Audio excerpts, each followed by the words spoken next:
Well, for the latest from Ukraine, we can cross to Kyiv and check in with our correspondent, Gulliver Gragg. Gulliver, Russia's drone and rocket attacks continued Saturday afternoon. You had a rare quiet night last night, though, but things have been moving on the eastern front lines. Tell us about that.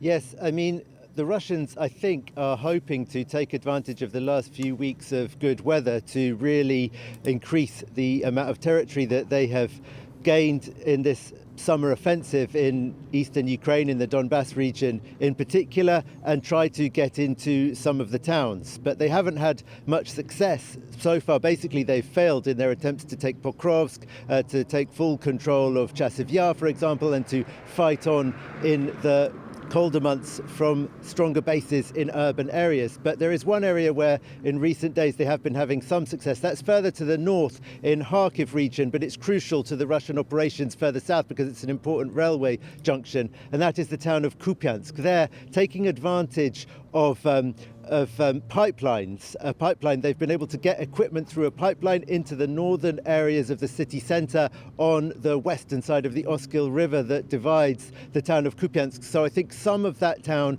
has now fallen into Russian hands. There are different opinions coming out from the Ukrainian side about how serious this is and whether the situation in Kupiansk is under control or whether the Russians are likely to advance further there. They've also been advancing at various places in Donbass, but they certainly aren't anywhere near to establishing a strong foothold in the city of Pokrovsk, for example. But you've got Konstantinivka and Drushkivka, two cities that are just to the south of the main cities in the Donetsk region, Kramatorsk and Slavyansk. Until recently, Drushkivka was considered relatively safe, quite a safe area to report and talk to soldiers, for example, in Donetsk region. Lately, what we're hearing is that it has come within range of Russian FPV drones. And so for civilians and military alike, Drushkivka is suddenly a very different place than it was a few weeks ago. And Konstantinivka, just to the south of there, is even worse. Konstantinivka is now a city where all services have stopped functioning. Civilians are being urged to leave and it's under very regular bombardment. So the Russians are advancing there, but Ukrainian experts, especially Alexander Kovalenko, one of the leading Ukrainian military experts who I interviewed about a week ago, he thinks that the Russian failure to take any significant urban areas in this summer offensive means that the Ukrainians are doing pretty well at holding out, and that at some point, maybe next year, they will be able to start turning the tide and the traffic will be moving in the other direction. That, though, he conditioned on Russia not opting for mass mobilization, which is still an option that Vladimir Putin may decide he can afford to take.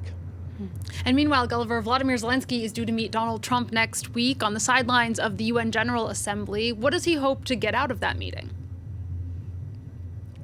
Well, I expect Volodymyr Zelensky hopes that he's going to be able to persuade Donald Trump to finally take some action on his disappointment with Vladimir Putin. He keeps saying how Vladimir Putin has let him down. He's disappointed. He's killing thousands of people, both Russians and Ukrainians, etc. But what is he actually doing about it? And Ukraine says he should be imposing much tougher sanctions on Russia, secondary sanctions on countries that are helping Russia avoid the economic impact of sanctions. But Donald Trump has apparently set a condition that he won't do that unless European countries totally stop buying Russian oil and gas and also impose extremely high tariffs on China, which is not really economically possible for them to do. The Ukrainians would like them certainly to stop buying the Russian raw materials, but even the Ukrainians understand that the tariff regime on China that Trump seems to expect of them is impossible, and therefore sounds like a way for Donald Trump to get out of doing what the Ukrainians want him to do. So I don't think there's a lot of hope really, but there is the feeling that they just have to keep trying.